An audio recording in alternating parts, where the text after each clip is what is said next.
Hello everyone, मैं doctor Sujata और आज का टॉपिक है ओसीडी। ओसीडी एक मेंटल डिसऑर्डर है जो ऑब्सेसिव कंपल्सिव डिसऑर्डर कहते हैं जिसको, और बहुत सारे पेशेंट्स में ये होता है। और ये वीडियो मैंने इसीलिए बनाया है ताकि जो भी ओसीडी को, कई लोगों तो अवेयरनेस का प्रॉब्लम है, उन्हें पता ही नहीं होता कि उन्हें ऑब्सेशन है या उन्हें कोई डिसऑर्डर हो रहा है। अगर टाइमली लोगों को पता चल जाए तो ये चीज़ें मैनेजेबल भी हैं और समटाइम्स क्यूरेबल भी हैं।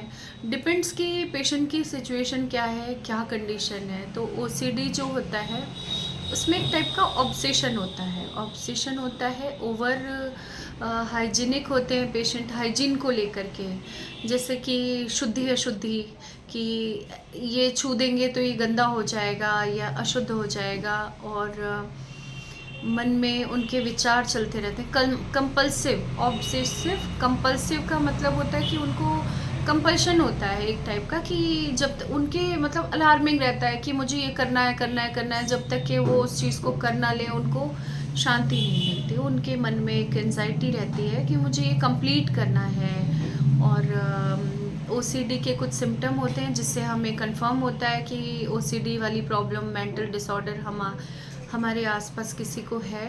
और उसका ट्रीटमेंट भी है, ट्रीटमेंट भी लेना चाहिए। तो सबसे पहले होता है कि हाइजीन कॉन्शियस होते हैं वो, ज़रूरत से ज़्यादा साफ़ सफाई करने वाले लोग। जो किचन में 15 मिनट में जो किचन साफ़ हो सकता था उसको वो 1 आवर तक साफ़ करेंगे, बहुत ज़्यादा टाइम लेंगे वो। और कुछ पेशेंट जैसे नहाते हैं तो वो नहाते चले जाते हैं। वो कई ऐसे होते हैं कि मतलब इतना नहाएंगे कि पानी की टंकी खाली हो जाती है, इतना नहाते हैं, उन्हें लगता है कि उनके शरीर से गंदगी निकली ही नहीं।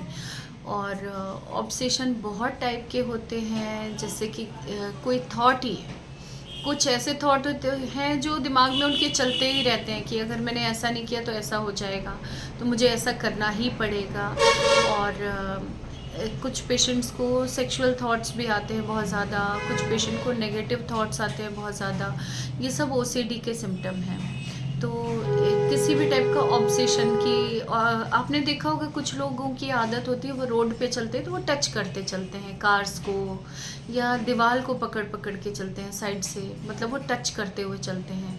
ये भी एक टाइप का ओसीडी है।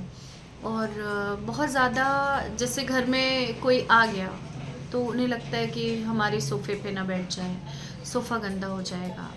सुपीरियॉरिटी कॉम्प्लेक्स होता है कई बार बहुत ज़्यादा कॉम्प्लेक्स होता है कि घर गंदा ना हो जाए, फूड गंदा ना हो जाए, और किसी ने कोई टच ना कर ले, हमारे कपड़े गंदे ना हो जाए।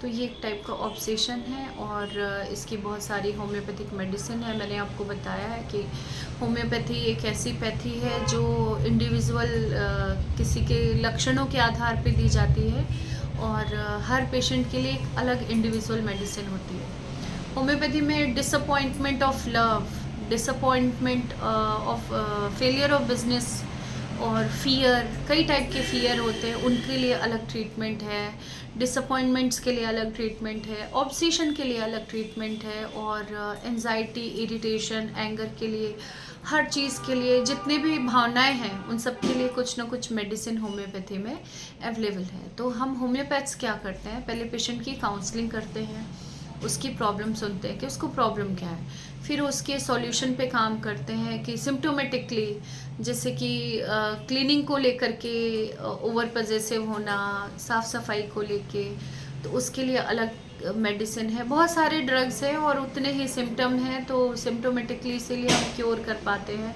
किसी भी डिज़ीज़ को। तो ओसीडी में बहुत बड़ा टॉपिक है वैसे तो, बट मेन टॉपिक यही है कि हाइजीन कॉन्शियस होना, किसी भी चीज़ को कर गुजरने की कोशिश करना, मतलब जब तक कि उस काम को कंप्लीट नहीं करते हैं तब तक उनको एक ऑब्सेशन फील होता है पेशेंट को कि ये मुझे करना ही है करना ही। तो कंपल्सिव हो जाता है उनके लिए, वो जो भी सिम्टम है उनके मन में, वो उनके लिए कंपल्सिव हो जाता है कि मुझे ये करना ही पड़ेगा, नहीं तो मुझे अच्छा नहीं लगेगा। वो उलझा रहेगा पेशेंट उसी चीज़ में। और किसी भी काम को करने के लिए ओसीडी पेशेंट बहुत ज़्यादा टाइम लेते हैं। जैसे कोविड टाइम में भी एक मैंने कुछ पेशेंट देखे कि हाइजीन को लेकर के वो सैनिटाइजेशन आया कि सैनिटाइज कर लो, नहीं तो जर्म्स लग जाएंगे आपके हाथों में, आपके रेस्पिरेशन में आ जाएंगे। तो पेशेंट्स ने क्या किया कि हैंड वॉश करना शुरू किया।